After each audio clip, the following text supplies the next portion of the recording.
Baik, bismillahirrahmanirrahim. Assalamualaikum warahmatullahi wabarakatuh, teman-teman sekalian. Ya, pada kesempatan kali ini kita akan membahas sedikit tentang forecast penjualan. Ya, saya bagi menjadi dua bagian pembahasan ya, karena terlalu banyak. Saya kira, oke, forecast penjualan kita langsung saja ke bab tentang pengertian dari forecast penjualan, yaitu merupakan proyeksi teknis tentang permintaan pelanggan potensial di waktu yang akan datang dengan menggunakan asumsi-asumsi tertentu ya. Jadi prinsipnya adalah ketika kita berbicara forecast berarti kita berbicara tentang proyeksi permintaan ya dari pelanggan potensial di masa yang akan datang gitu. Bagaimana caranya Pak, kalau kita bisa menilai permintaan dari pelanggan gitu kan? Ini tidak seperti halnya kita menilai tentang proyeksi-proyeksi hal-hal tertentu gitu misalnya. Tapi ketika kita berbicara forecast penjualan, tentu ada beberapa data yang kita bisa jadikan sebagai acuan dalam rangka untuk memberikan gambaran tentang permintaan pelanggan potensial di masa yang akan datang. Oke, kemudian forecast penjualan itu berkaitan dengan apa saja? Yang pertama tentang volume, ya, volume barang yang dibutuhkan. Tentu kita berbicara tentang kuantitasnya, ya, berapa banyak sih barang yang dibutuhkan gitu kan. Kemudian berkaitan dengan harga, ya, harga tentu ini nanti akan menjadikan sebuah pertimbangan dalam rangka untuk memutuskan berapa besar tingkat keuntungan yang kita harapkan ketika kita menjual harga barang di angka sekian gitu misalnya. Kemudian produksi, tentang kapasitas produksi, kemudian kapasitas mesin ya, kemudian kapasitas harian gitu kan, mingguan gitu misalnya. Ini nanti berkaitan dengan mesin-mesin pabrik terutama. Kemudian forecast penjualan juga berkaitan dengan keuangan dalam hal pembiayaan tentu ya.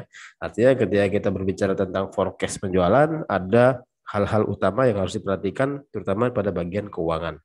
Kemudian hal lain yang menyangkut tentang operasi perusahaan ya, misalnya ketersediaan sumber daya manusianya gitu kan, kemudian bahan baku, bahan penolong gitu misalnya. Sehingga manajemen perusahaan dapat menentukan kebijakan apa yang bisa diterapkan pada proses penentuan forecastingnya ya, forecast penjualan. Kemudian yang berikutnya, forecast penjualan mempengaruhi menentukan keputusan dan kebijakan yang meliputi dalam perencanaan produk ya, kebijakan dalam proses perencanaan produksi gitu kan. Kemudian yang kedua, kebijakan tentang persediaan barang jadi, berapa barang yang akan kita jadikan sebagai stok misalnya, ada berapa banyak barang yang kita distribusikan gitu misalnya, ada berapa banyak barang yang kita jadikan sebagai kuantitas penjualan pada kurun waktu tertentu gitu misalnya. Kemudian kebijakan penggunaan mesin-mesin pabrik ya, mesin-mesin pabrik ya, tentu ini tadi yang saya sampaikan berkaitan dengan kapasitas mesinnya gitu kan. Kita berbicara forecast penjualan ya, harus realistis dan disesuaikan dengan kapasitas mesin gitu kan. Kalau kita berbicara permintaan yang tidak terbatas, tentu dari hal yang tidak terbatas itu yang mampu kita layani itu seberapa banyak gitu kan. Tidak hanya melulu tentang optimalisasi permintaan gitu, optimalisasi barang yang bisa kita hasilkan, tapi sejauh mana kita bisa memproduksi barang pada level atau kuantitas dan kualitas yang moderat, yang tidak terpengaruh. Artinya ada standar kualitas yang tetap terjaga, ada standar kuantitas yang juga tetap terjaga.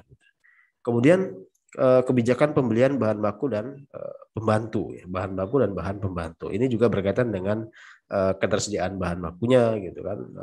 Permintaan boleh banyak, tapi kalau ketersediaan bahan bakunya terbatas, ya tidak semua bisa kita layani, begitu kan. Tentu saja ini berkaitan dengan biaya, gitu kan.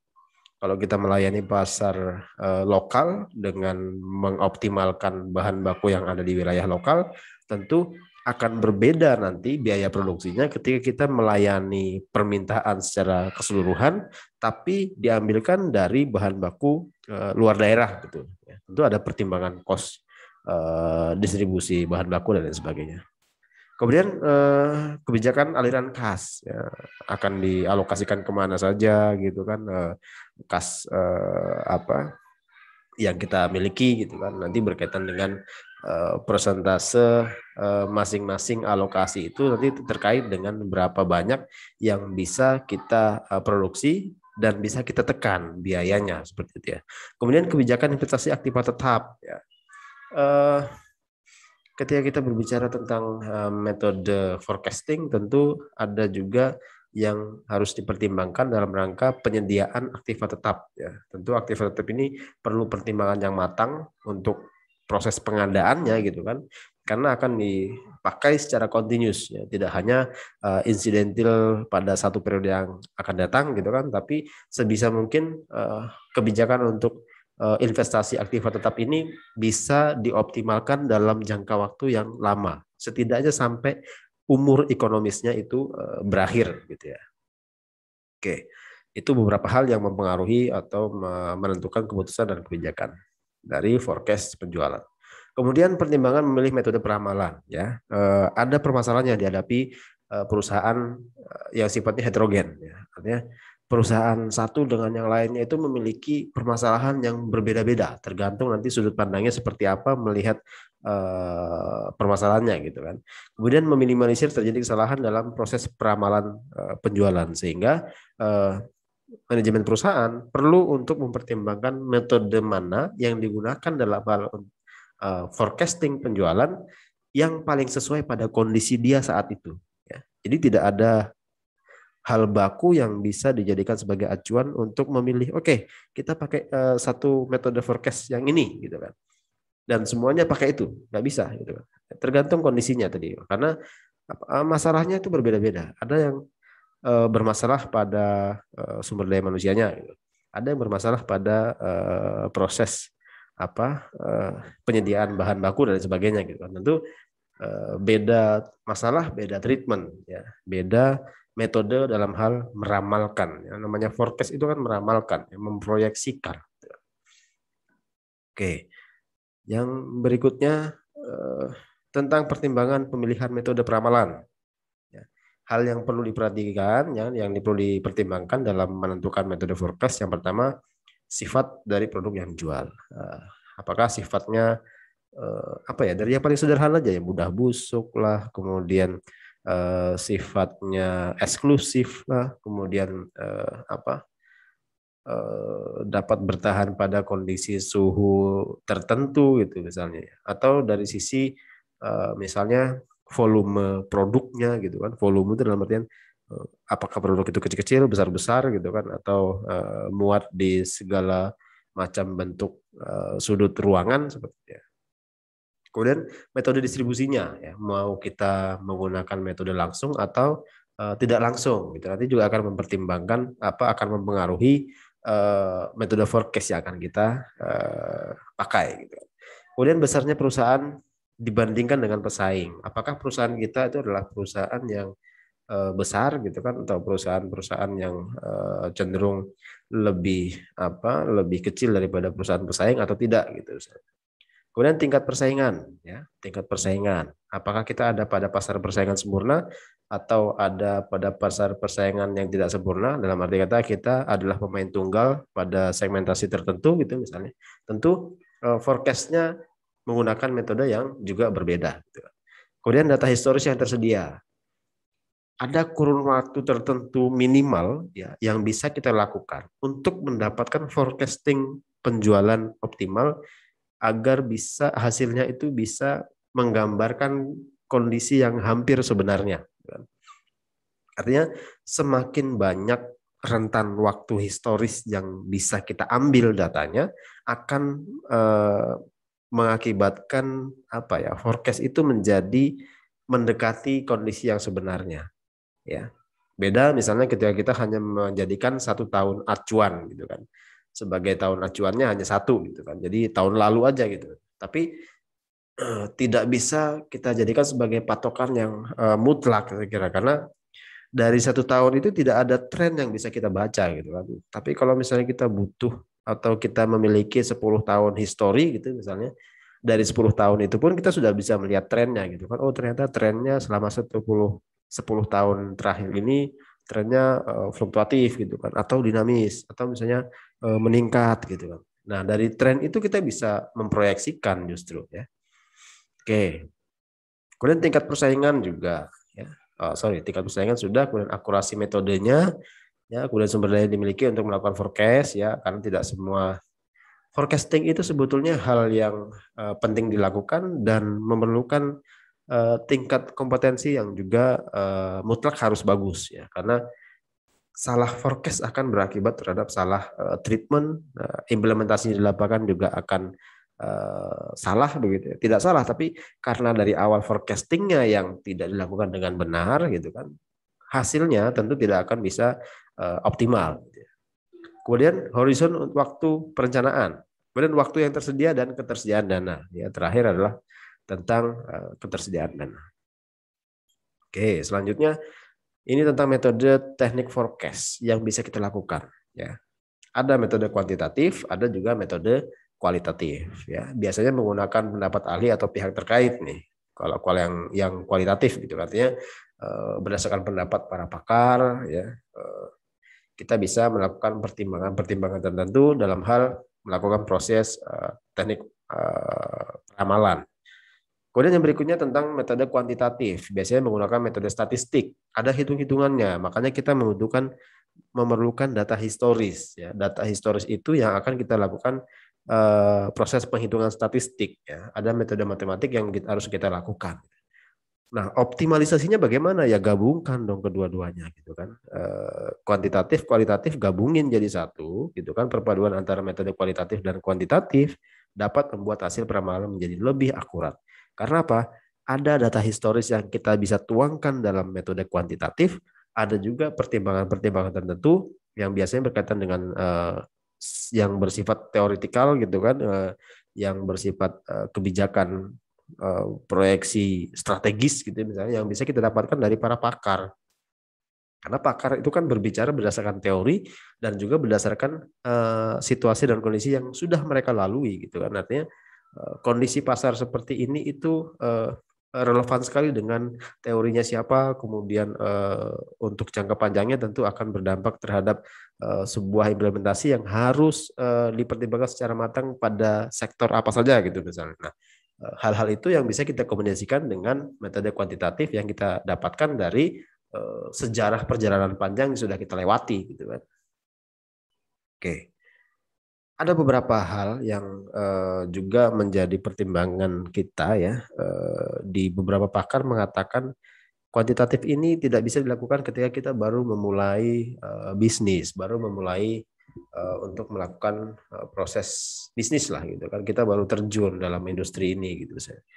Tapi ada juga beberapa pakar yang lain yang mengatakan bahwa kuantitatif itu tidak hanya dari historimu, tidak hanya dari histori perusahaanmu saja gitu kan, tapi bisa juga mengandalkan histori perusahaan-perusahaan lain yang penting pada industri yang sama, serupa sejenis dalam satu sektor yang sama gitu kan.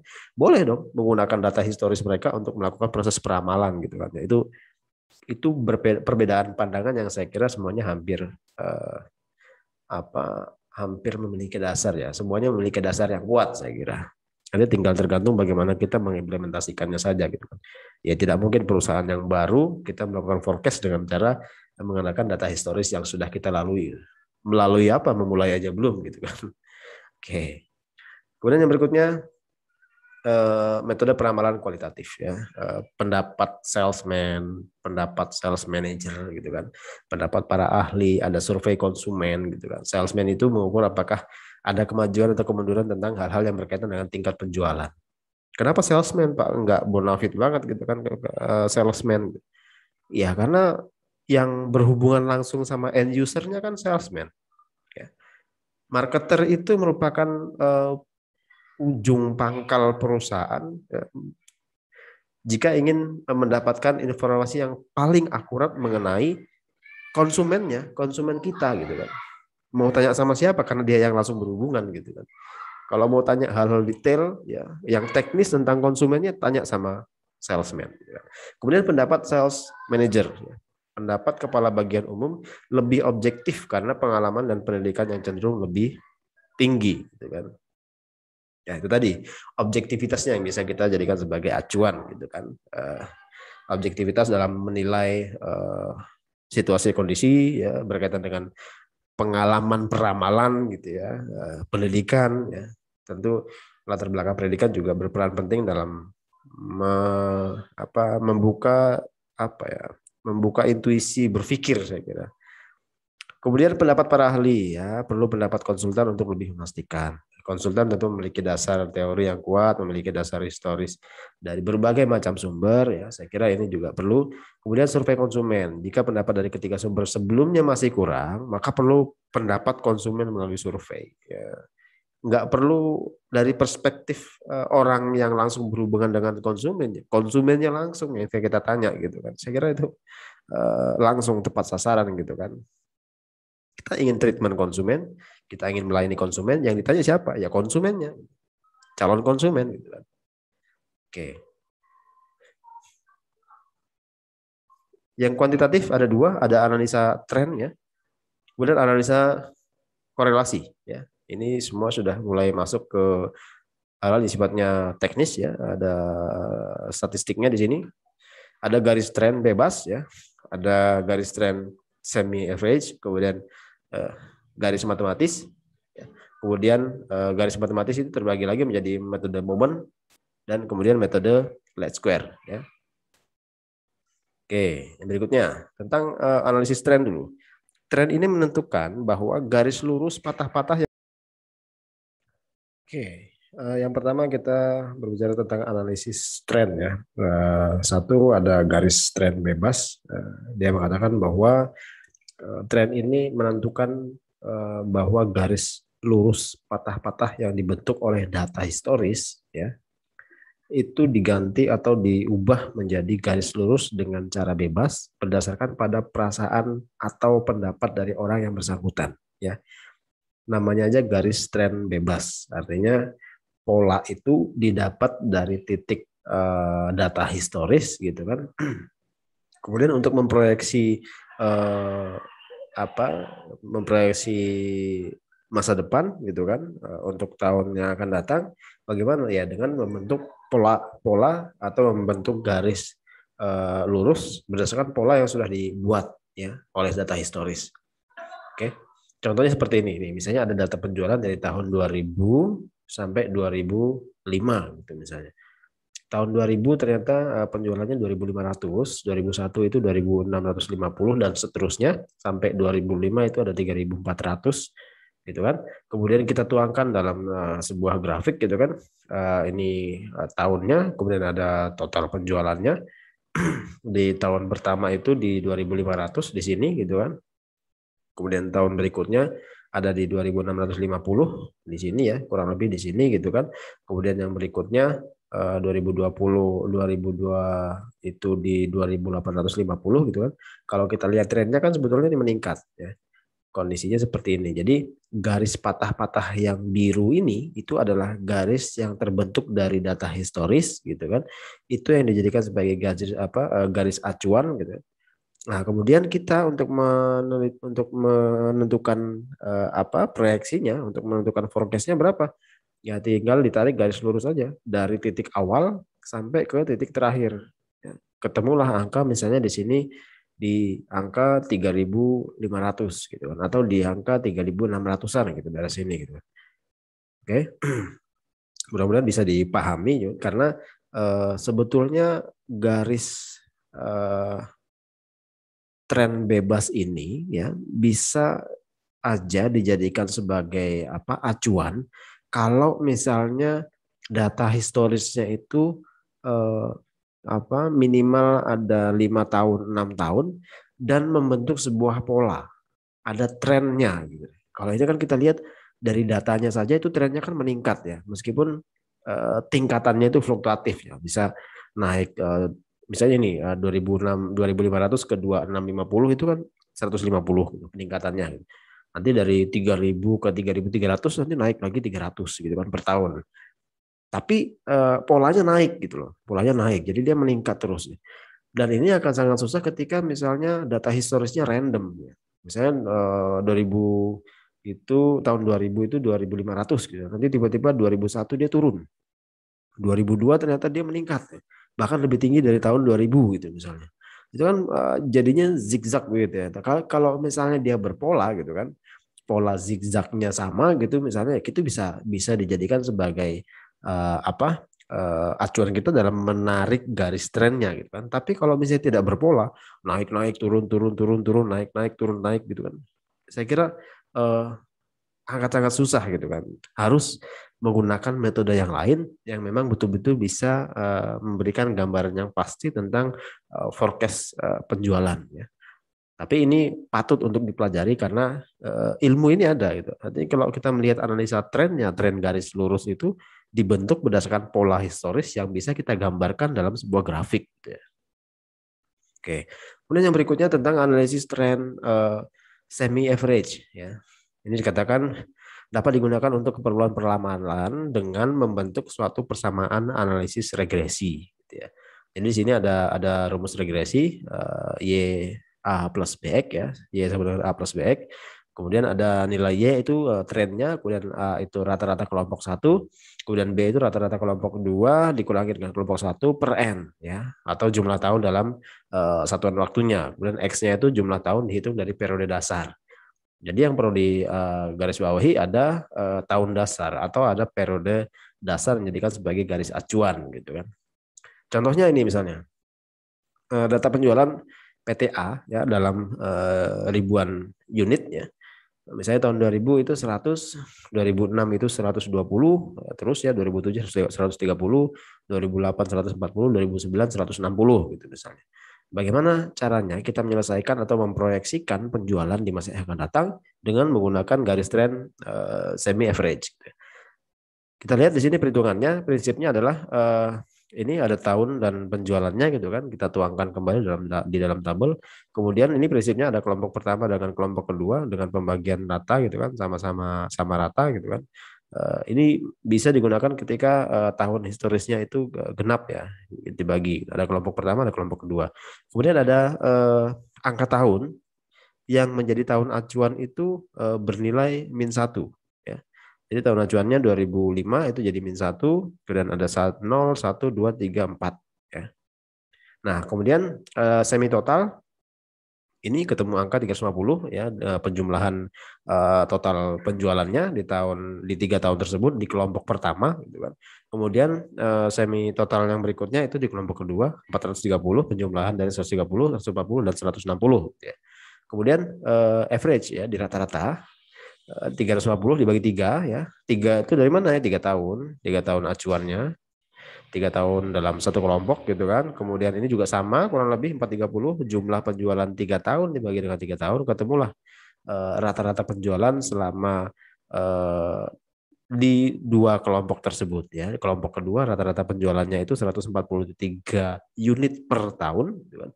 Kemudian kelompok kedua atau kelompok yang pertama itu 116 unit per tahun rata-rata. Kemudian masuk ke rumusnya rata-rata kelompok satunya 116 gitu kan. Kemudian rata-rata kelompok keduanya dikurangi dengan rata-rata kelompok 1 dibagi dengan tahunnya gitu kan.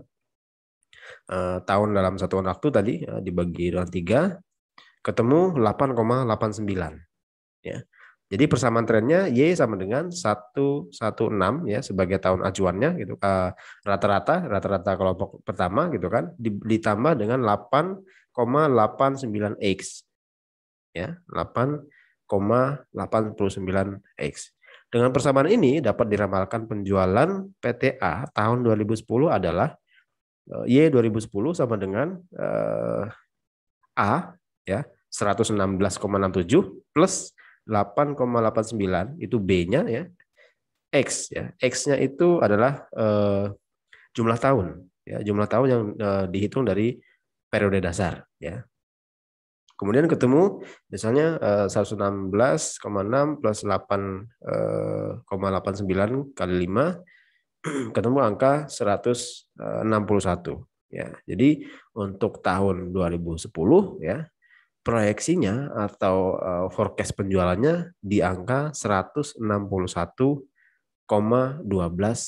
unit ya, 161.000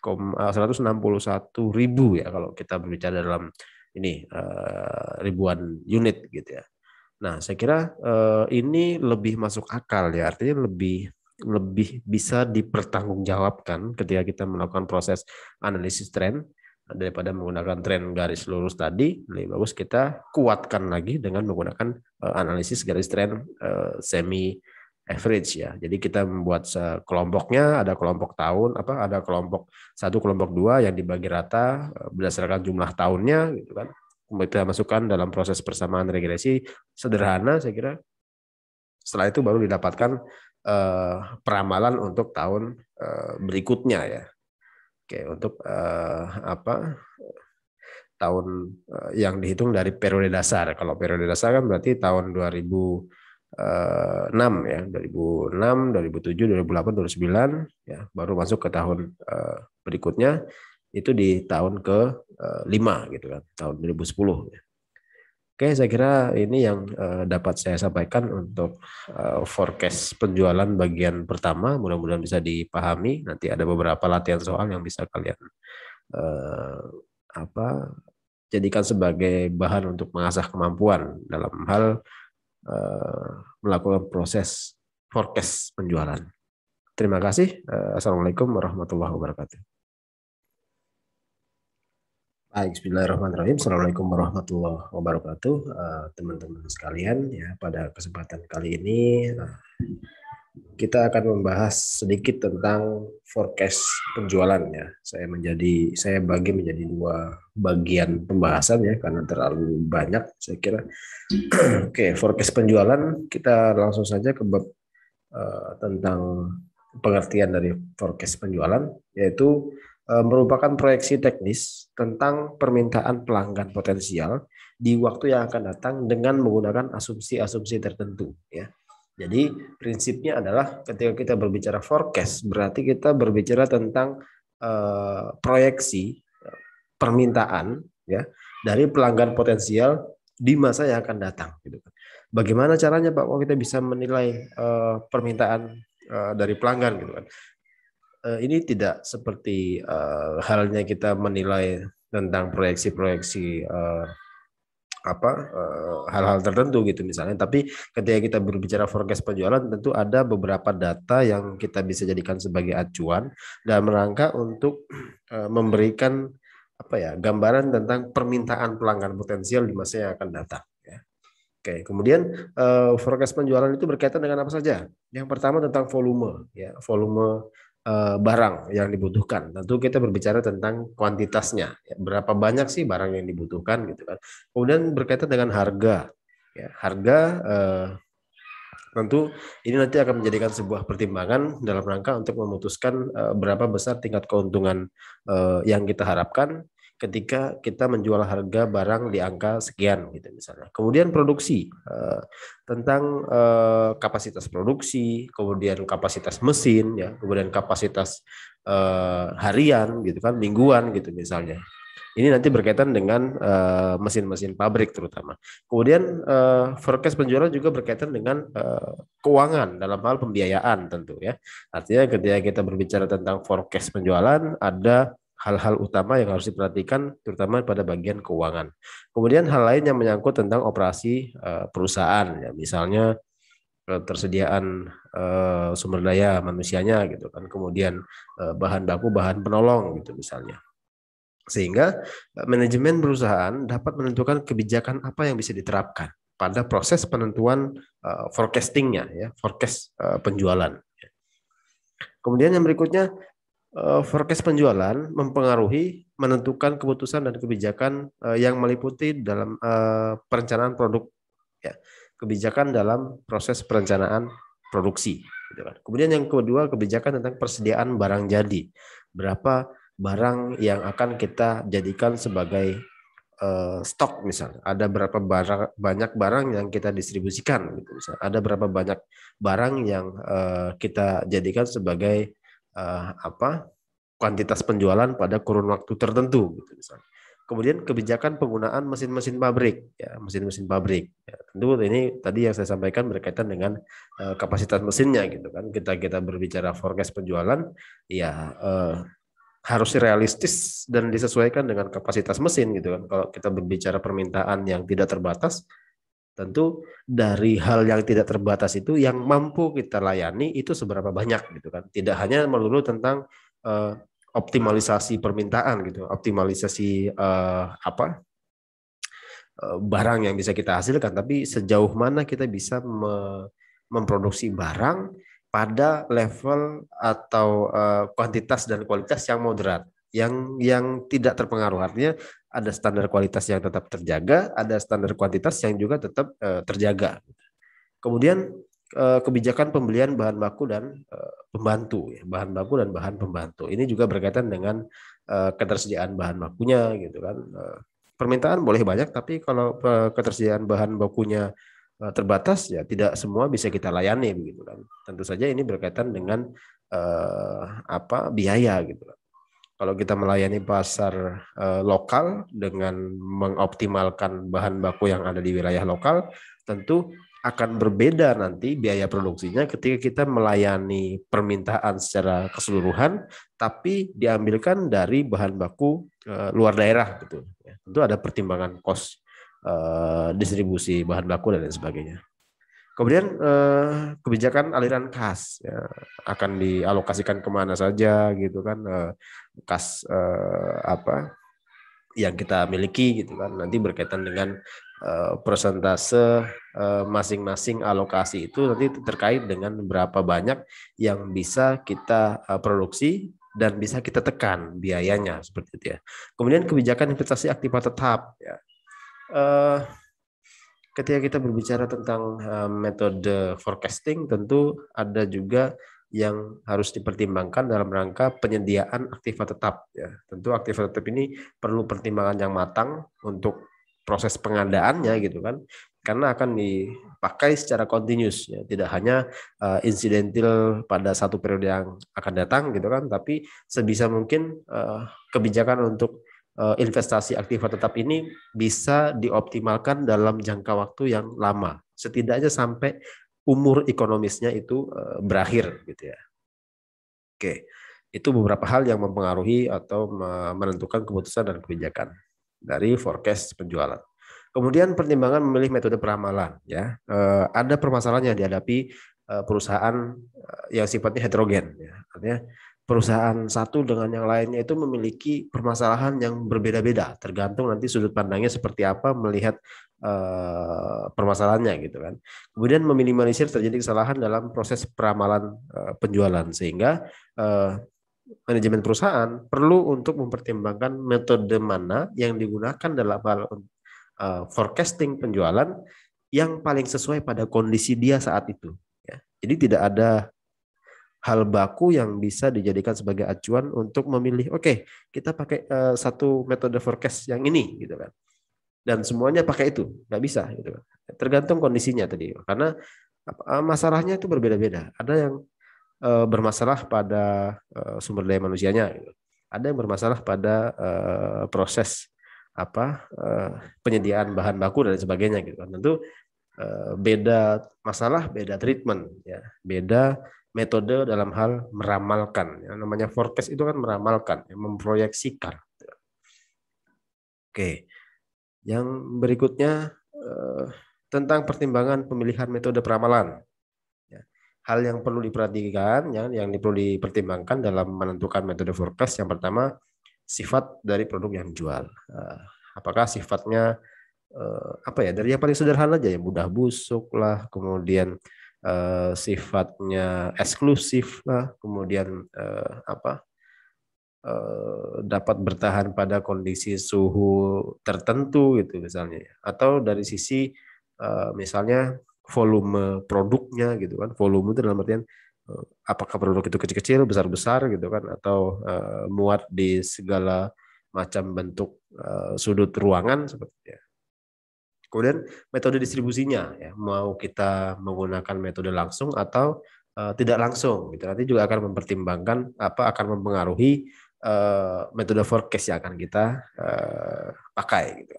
Kemudian besarnya perusahaan dibandingkan dengan pesaing. Apakah perusahaan kita itu adalah perusahaan yang besar gitu kan, atau perusahaan-perusahaan yang cenderung lebih kecil daripada perusahaan pesaing atau tidak gitu. Kemudian tingkat persaingan, ya, tingkat persaingan. Apakah kita ada pada pasar persaingan sempurna atau ada pada pasar persaingan yang tidak sempurna? Dalam arti kata kita adalah pemain tunggal pada segmentasi tertentu, gitu misalnya. Tentu forecast-nya menggunakan metode yang juga berbeda. Gitu. Kemudian data historis yang tersedia. Ada kurun waktu tertentu minimal ya yang bisa kita lakukan untuk mendapatkan forecasting penjualan optimal agar bisa hasilnya itu bisa menggambarkan kondisi yang hampir sebenarnya.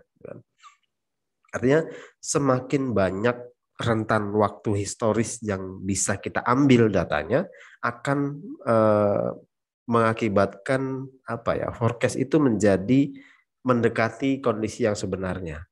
Ya, beda misalnya ketika kita hanya menjadikan 1 tahun acuan gitu kan, sebagai tahun acuannya hanya 1 gitu kan, jadi tahun lalu aja gitu. Tapi tidak bisa kita jadikan sebagai patokan yang mutlak kira-kira, karena dari 1 tahun itu tidak ada tren yang bisa kita baca gitu kan. Tapi kalau misalnya kita butuh atau kita memiliki 10 tahun histori gitu misalnya, dari 10 tahun itu pun kita sudah bisa melihat trennya gitu kan. Oh ternyata trennya selama 10 tahun terakhir ini trennya fluktuatif gitu kan, atau dinamis, atau misalnya meningkat gitu kan. Nah dari tren itu kita bisa memproyeksikan justru ya. Oke. Kemudian tingkat persaingan juga ya. Tingkat persaingan sudah, kemudian akurasi metodenya ya, kemudian sumber daya dimiliki untuk melakukan forecast ya, karena tidak semua forecasting itu sebetulnya hal yang penting dilakukan dan memerlukan tingkat kompetensi yang juga mutlak harus bagus ya, karena salah forecast akan berakibat terhadap salah treatment, implementasi di lapangan juga akan salah begitu ya. Tidak salah, tapi karena dari awal forecastingnya yang tidak dilakukan dengan benar gitu kan, hasilnya tentu tidak akan bisa optimal. Kemudian horizon waktu perencanaan, kemudian waktu yang tersedia dan ketersediaan dana. Ya, terakhir adalah tentang ketersediaan dana. Oke, selanjutnya ini tentang metode teknik forecast yang bisa kita lakukan. Ya, ada metode kuantitatif, ada juga metode kualitatif. Ya, biasanya menggunakan pendapat ahli atau pihak terkait nih. Kalau yang kualitatif gitu, artinya berdasarkan pendapat para pakar, ya kita bisa melakukan pertimbangan-pertimbangan tertentu dalam hal melakukan proses teknik ramalan. Kemudian yang berikutnya tentang metode kuantitatif, biasanya menggunakan metode statistik. Ada hitung-hitungannya, makanya kita memerlukan data historis. Ya. Data historis itu yang akan kita lakukan proses penghitungan statistik. Ya. Ada metode matematik yang harus kita lakukan. Nah, optimalisasinya bagaimana? Ya gabungkan dong kedua-duanya gitu kan. Kuantitatif, kualitatif gabungin jadi satu gitu kan. Perpaduan antara metode kualitatif dan kuantitatif dapat membuat hasil peramalan menjadi lebih akurat. Karena apa?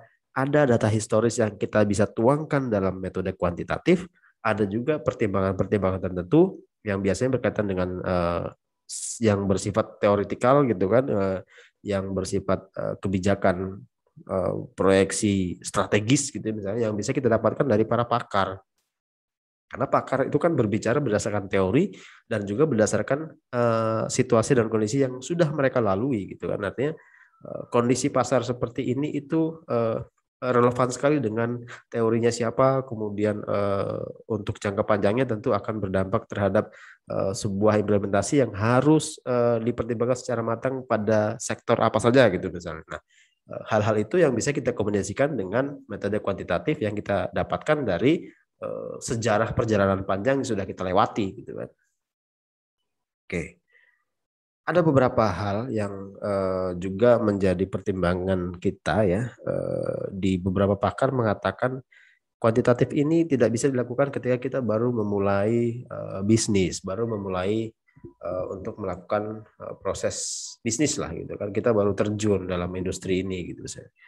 Tapi ada juga beberapa pakar yang lain yang mengatakan bahwa kuantitatif itu tidak hanya dari historimu, tidak hanya dari histori perusahaanmu saja gitu kan, tapi bisa juga mengandalkan histori perusahaan-perusahaan lain yang penting pada industri yang sama, serupa sejenis dalam satu sektor yang sama gitu kan. Boleh dong menggunakan data historis mereka untuk melakukan proses peramalan gitu kan. Itu perbedaan pandangan yang saya kira semuanya hampir eh, hampir memiliki dasar ya. Semuanya memiliki dasar yang kuat saya kira. Jadi tinggal tergantung bagaimana kita mengimplementasikannya saja gitu kan. Ya tidak mungkin perusahaan yang baru kita melakukan forecast dengan cara menggunakan data historis yang sudah kita lalui. Melalui apa? Memulai aja belum gitu kan. Oke. Kemudian yang berikutnya metode peramalan kualitatif ya. Pendapat salesman, pendapat sales manager gitu kan. Pendapat para ahli, ada survei konsumen gitu kan. Salesman itu mengukur apakah ada kemajuan atau kemunduran tentang hal-hal yang berkaitan dengan tingkat penjualan. Kenapa salesman Pak? Enggak bonafit banget gitu kan salesman. Ya karena yang berhubungan langsung sama end usernya kan salesman. Ya. Marketer itu merupakan ujung pangkal perusahaan ya, jika ingin mendapatkan informasi yang paling akurat mengenai konsumennya, konsumen kita gitu kan. Mau tanya sama siapa karena dia yang langsung berhubungan gitu kan. Kalau mau tanya hal-hal detail ya, yang teknis tentang konsumennya tanya sama salesman. Gitu kan. Kemudian pendapat sales manager, ya. Pendapat kepala bagian umum lebih objektif karena pengalaman dan pendidikan yang cenderung lebih tinggi, gitu kan. Ya itu tadi objektivitasnya yang bisa kita jadikan sebagai acuan, gitu kan. Objektivitas dalam menilai situasi kondisi ya berkaitan dengan pengalaman peramalan gitu ya, pendidikan ya. Tentu latar belakang pendidikan juga berperan penting dalam membuka intuisi berpikir saya kira. Kemudian pendapat para ahli ya, perlu pendapat konsultan untuk lebih memastikan. Konsultan tentu memiliki dasar teori yang kuat, memiliki dasar historis dari berbagai macam sumber ya. Saya kira ini juga perlu. Kemudian survei konsumen. Jika pendapat dari ketiga sumber sebelumnya masih kurang, maka perlu pendapat konsumen melalui survei. Ya. Nggak perlu dari perspektif orang yang langsung berhubungan dengan konsumennya langsung yang kita tanya gitu kan. Saya kira itu langsung tepat sasaran gitu kan. Kita ingin treatment konsumen, kita ingin melayani konsumen, yang ditanya siapa? Ya konsumennya, calon konsumen gitu kan. Oke. Yang kuantitatif ada dua, ada analisa tren ya, kemudian analisa korelasi ya. Ini semua sudah mulai masuk ke hal yang sifatnya teknis ya. Ada statistiknya di sini, ada garis tren bebas ya, ada garis tren semi average, kemudian garis matematis, kemudian garis matematis itu terbagi lagi menjadi metode moment dan kemudian metode least square. Ya. Oke, yang berikutnya tentang analisis tren dulu. Tren ini menentukan bahwa garis lurus patah-patah. Oke, yang pertama kita berbicara tentang analisis tren ya. Satu ada garis tren bebas. Dia mengatakan bahwa tren ini menentukan bahwa garis lurus patah-patah yang dibentuk oleh data historis ya itu diganti atau diubah menjadi garis lurus dengan cara bebas berdasarkan pada perasaan atau pendapat dari orang yang bersangkutan ya. Namanya aja garis tren bebas, artinya pola itu didapat dari titik data historis gitu kan. Kemudian untuk memproyeksi memproyeksi masa depan gitu kan untuk tahun yang akan datang, bagaimana ya dengan membentuk pola atau membentuk garis lurus berdasarkan pola yang sudah dibuat ya oleh data historis. Oke. Contohnya seperti ini, misalnya ada data penjualan dari tahun 2000 sampai 2005 gitu misalnya. Tahun 2000 ternyata penjualannya 2.500, 2001 itu 2.650 dan seterusnya sampai 2005 itu ada 3.400 gitu kan. Kemudian kita tuangkan dalam sebuah grafik gitu kan. Ini tahunnya, kemudian ada total penjualannya. Di tahun pertama itu di 2.500 di sini gitu kan. Kemudian tahun berikutnya ada di 2.650 di sini ya, kurang lebih di sini gitu kan. Kemudian yang berikutnya 2020 2002 itu di 2.850 gitu kan. Kalau kita lihat trennya kan sebetulnya ini meningkat ya. Kondisinya seperti ini. Jadi garis patah-patah yang biru ini itu adalah garis yang terbentuk dari data historis gitu kan. Itu yang dijadikan sebagai garis acuan gitu. Nah, kemudian kita untuk menentukan apa proyeksinya, untuk menentukan forecast-nya berapa, ya tinggal ditarik garis lurus saja dari titik awal sampai ke titik terakhir. Ya, ketemulah angka misalnya di sini di angka 3.500 gitu kan, atau di angka 3.600-an gitu dari sini gitu. Oke, mudah-mudahan bisa dipahami karena sebetulnya garis tren bebas ini ya bisa aja dijadikan sebagai apa acuan kalau misalnya data historisnya itu eh, apa minimal ada 5 tahun 6 tahun dan membentuk sebuah pola, ada trennya gitu. Kalau ini kan kita lihat dari datanya saja itu trennya kan meningkat ya, meskipun tingkatannya itu fluktuatif ya, bisa naik misalnya nih 2006 2500 ke 2650 itu kan 150 gitu, peningkatannya gitu. Nanti dari 3.000 ke 3.300 nanti naik lagi 300 gitu kan per tahun. Tapi polanya naik gitu loh. Polanya naik. Jadi dia meningkat terus. Dan ini akan sangat susah ketika misalnya data historisnya random ya. Misalnya 2000 itu tahun 2000 itu 2.500 gitu. Nanti tiba-tiba 2001 dia turun. 2002 ternyata dia meningkat ya. Bahkan lebih tinggi dari tahun 2000 gitu misalnya. Itu kan jadinya zigzag gitu ya. Kalau misalnya dia berpola gitu kan, pola zigzagnya sama gitu misalnya, itu bisa bisa dijadikan sebagai apa acuan kita dalam menarik garis trennya gitu kan. Tapi kalau misalnya tidak berpola, naik naik turun turun turun turun naik naik turun naik gitu kan, saya kira uh, sangat susah gitu kan. Harus menggunakan metode yang lain yang memang betul-betul bisa memberikan gambaran yang pasti tentang forecast penjualan ya. Tapi ini patut untuk dipelajari karena ilmu ini ada gitu. Nanti kalau kita melihat analisa trennya, tren garis lurus itu dibentuk berdasarkan pola historis yang bisa kita gambarkan dalam sebuah grafik. Gitu ya. Oke. Kemudian yang berikutnya tentang analisis tren semi average ya.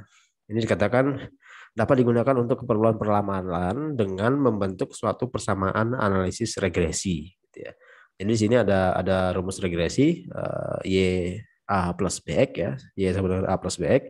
Kemudian ada nilai y itu trennya, kemudian a itu rata-rata kelompok 1, kemudian b itu rata-rata kelompok 2 dikurangi dengan kelompok 1 per n ya, atau jumlah tahun dalam satuan waktunya. Kemudian x-nya itu jumlah tahun dihitung dari periode dasar. Jadi yang perlu di garis bawahi ada tahun dasar atau ada periode dasar yang dijadikan sebagai garis acuan gitu kan. Contohnya ini misalnya data penjualan PTA ya dalam ribuan unit ya. Misalnya tahun 2000 itu 100, 2006 itu 120, terus ya 2007 130, 2008 140, 2009 160 gitu misalnya. Bagaimana caranya kita menyelesaikan atau memproyeksikan penjualan di masa yang akan datang dengan menggunakan garis tren semi average. Kita lihat di sini perhitungannya, prinsipnya adalah ini ada tahun dan penjualannya gitu kan, kita tuangkan kembali di dalam tabel. Kemudian ini prinsipnya ada kelompok pertama dengan kelompok kedua dengan pembagian rata gitu kan, sama-sama sama rata gitu kan. Ini bisa digunakan ketika tahun historisnya itu genap ya, dibagi ada kelompok pertama ada kelompok kedua. Kemudian ada angka tahun yang menjadi tahun acuan itu bernilai -1 ya. Jadi tahun acuannya 2005 itu jadi -1, kemudian ada 0, 1, 2, 3, 4 ya. Nah, kemudian semi total ini ketemu angka 350 ya, penjumlahan total penjualannya di 3 tahun tersebut di kelompok pertama gitu kan.